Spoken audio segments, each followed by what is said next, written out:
The definition of a supercar may have changed over the past 2 decades, but that fact hardly makes the metal content that makes up this class any less sensational.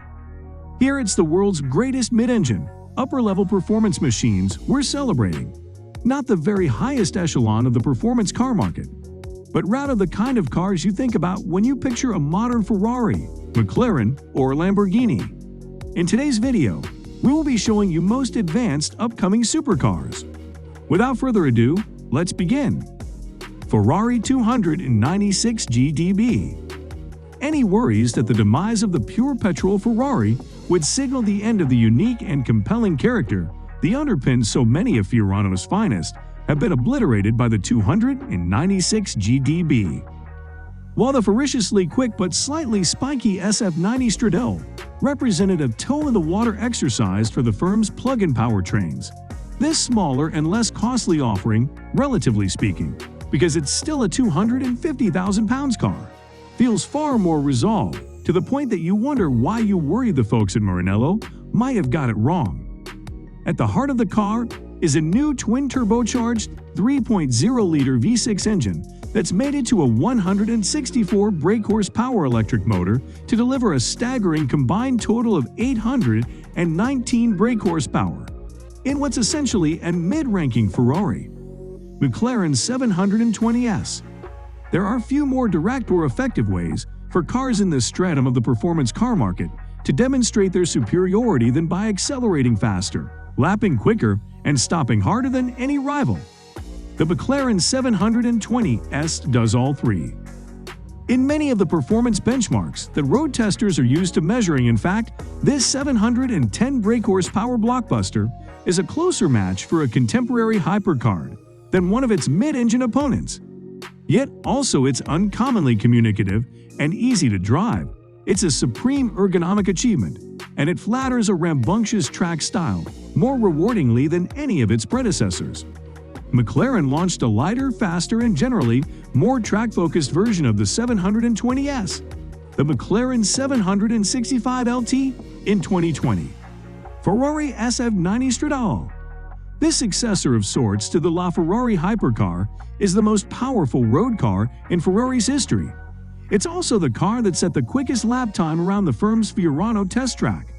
Oh, and it's a plug-in hybrid that can travel for up to 15 miles on electricity alone. The SF90 Stradale is a very different kind of Ferrari then. It makes use of a heavily reworked version of the 488 Pista's twin-turbocharged 3.9-liter V8 engine, which is complemented by a trio of electric motors that raise the Ferrari's total power output to a staggering 986 brake horsepower, allowing for a 0 to 62 miles per hour time of 2.5 seconds. It's a technological tour de force, for sure. Lamborghini Huracan Evo. Only the makers of the world's rarest and most expensive hand-built automotive exotics can now really compete with Lamborghini when it comes to creating cars of pure combustive drama, traffic-stopping looks, and feral, unfettered soul.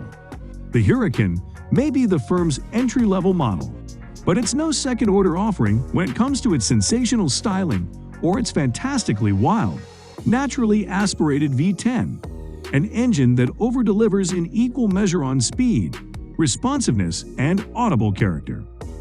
The facelifted Evo version gets rear-wheel steering and torque vectoring, and the results raise the Huracan's game closer to that of its McLaren and Ferrari rivals. Maserati MC20. There was a point not that long ago when many were thinking that Maserati was ready to be read the last rites. The Italian brand had become a shadow of its former self, with the lackluster Ghibli and Quattroporte saloons propped up by the characterful but aging GT models. Even the arrival of the, admittedly only average, Levante SUV failed to create the sort of stir in the showrooms that suggested the brand could have a long and profitable future. Then, out of nowhere, it launched the sensational MC20, a supercar straight out of the top drawer. Rumored to have started its development life as an Alfa Romeo before Maserati took the reins, the Italian machine ticks all the mid-engined exotic boxes. McLaren Artura. McLaren has endured some tough times over the last few years, failing to fully capitalize on the ready flow of wheel-heeled buyers that have helped arch rivals such as Ferrari, Lamborghini, and Porsche, posting healthy profits during a period when much of the rest of the world is in financial turmoil. So there's a lot resting on the success of the Artura, which is arguably the brand's first clean sheet design for more than a decade. There's certainly no faulting the ambition of the new car, which shares almost nothing with its myriad predecessors, all of which were related in one way or another. A clean sheet approach has been taken for the carbon fiber structure and the electrical architecture, plus the twin turbocharged 3.5-liter V6 engine, which is mated to a 95 brake horsepower electric motor to make the Artura a plug-in hybrid. Ford GT. The myth and mystique of the Ford GT, stretching back more than 5 decades to the GT40's string of successive victories at Le Mans, would have given this car a larger-than-life presence in any class in which we put it, and lends it an appeal that's utterly unique and difficult to quantify. The car having originally resurrected in 2005, this third coming of the motoring legend is a cleverly conceived road-going version of Ford's World Endurance Championship racer. Available in left-hand drive only, it has a chassis and suspension more exotic than almost any rival, and an engine adapted from then of the F-150 pickup truck. Although its size is foreboding, the GT has a surprisingly smooth ride and is refined and easy to place on the road for a car of its ilk. Lamborghini Aventador SVJ. A drive in Sant'Agata's mid-engine 12-cylinder series production flagship supercar isn't something you will forget. The Aventador's line goes all the way back through Murcielago, Diablo, and Countach to the legendary Miura, and it's a car with the stunning looks and full-blooded naked aggression to hold its own, even in comparison with its incredible ancestors. It burst onto the scene with almost 700 atmospheric horsepower and Machiavellian four-wheel drive in 2011 and was updated to S specification in 2017 to include four-wheel steering and even more grunt. Aston Martin Valhalla. Aston Martin refers to the Valhalla as the son of Valkyrie, but that's not to say it should in any way be thought of as a lesser supercar. It may not use the same Cosworth-developed V12 as its bigger sibling, but expect power to exceed 900 brake horsepower in any case. It's clear that Aston Martin has the likes of the Ferrari SF90 Stradale locked in its sights.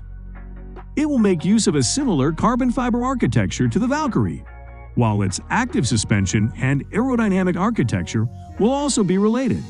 That said, Aston also says that it will be more usable in the real world. Noble M500. This is the long-awaited follow-up to the M600 that launched in 2009 and finished an impressive second overall in our 2010 Britain's Best Drivers Car Shootout, one place ahead of the Ferrari 458 Italia. Using much of the older car's architecture, the M500 packs the same twin turbocharged 550 brake horsepower 3.5-liter V6 found in the Ford GT. Intended as cheaper and more accessible alternative to the M600, it maintains Noble's commitment to creating as close a connection between driver and car as possible. This means it uses a 6-speed manual gearbox. Plus, there's no anti-lock braking, traction control, or airbags, although the steering is hydraulically assisted.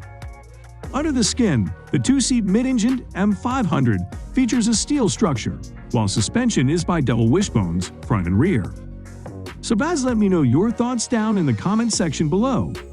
For more interesting content, give this video a thumbs up, and don't forget to subscribe to the channel for more awesome content. Have a nice day, and I will see you in the next video.